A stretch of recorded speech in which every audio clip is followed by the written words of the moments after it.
Thank you very much for giving me the opportunity to talk about our project. So what we're planning to do basically on Dafni is to develop a modeling system to allow users to quantify airborne flood risk using an existing hydrodynamic model and provide the functionality to test a range of mitigation strategies.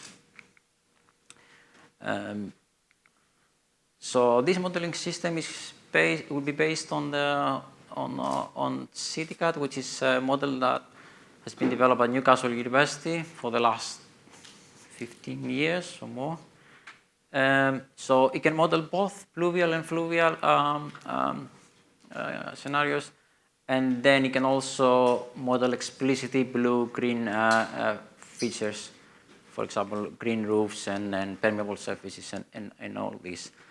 It is relatively easy to use if you just want to set up only the surface model, as it uses only standard data, for example, master map data, OpenStreetMap, and LiDAR, obviously, for the topography. The buildings, the green areas, and other features, for example, roads, are also included in the model. So maybe the main difference, maybe compared to most of the models, not all the models, is that it's fully coupled with the subsurface, the pipes. Yeah. So the drainage pipe network. So these are the components of the model. So we have the master map parser. So basically, we need this in order to extract all the information to extract the buildings, the roads, the green areas, and all this. The numerical grid generator, the flow model, which is based on the shallow water equations, the infiltration model, the roof storage. We can have green roofs or blue roofs, and the pipe network, which is based on the mixed flow equations. So here you can see the information we get from a master map, but basically we use only the buildings, the green areas, and the roads. All the models are based on this nowadays, and these equations are solved using finite volumes with shock capturing schemes.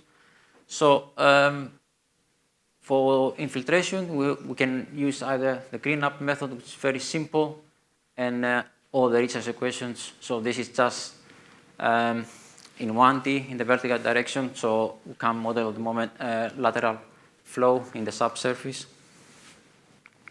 We can model low blue roofs and green roofs. The difference is here in this model is that we can model explicitly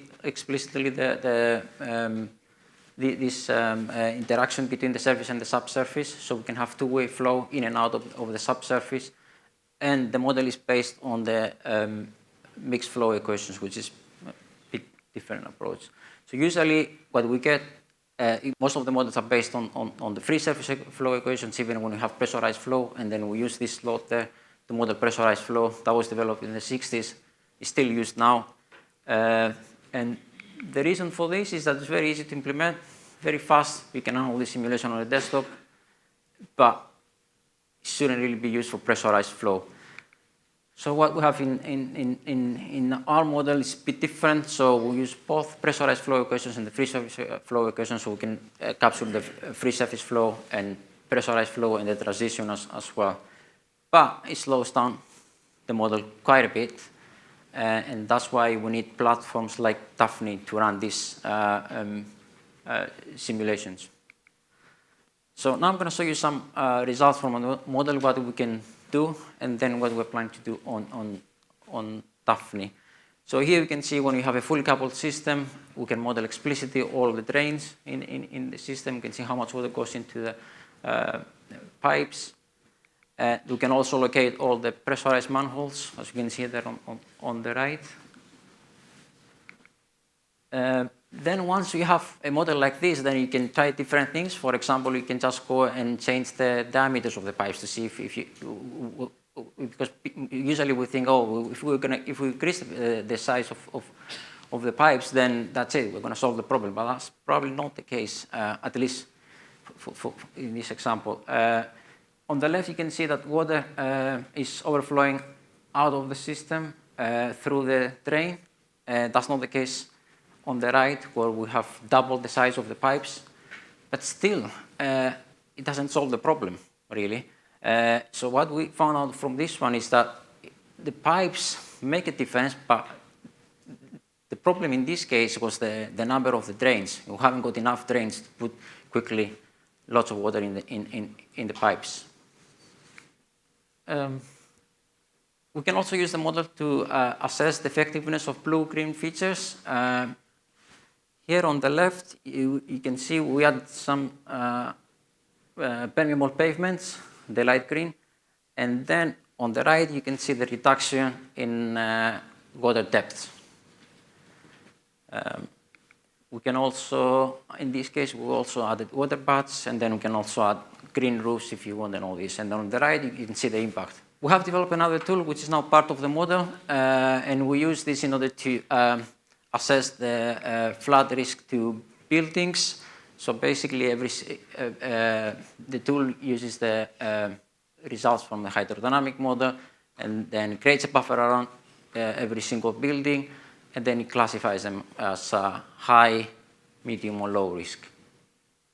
So you can see here, and then you can add an intervention, and then you can see on the right if it goes from red, which is high risk, to green, which is low risk. So Citica on Dafni. So we have actually deployed Citica on Dafni as part of the Open Clean project. That was probably around 3-4 years ago or more. And then the current workflow allows users to run models to assess flood risk for any city in the UK for a range of storm events. But it has very limited functionality, so it doesn't allow you to model blue-green features. And you can model as well pipes. So the pipe network component is missing.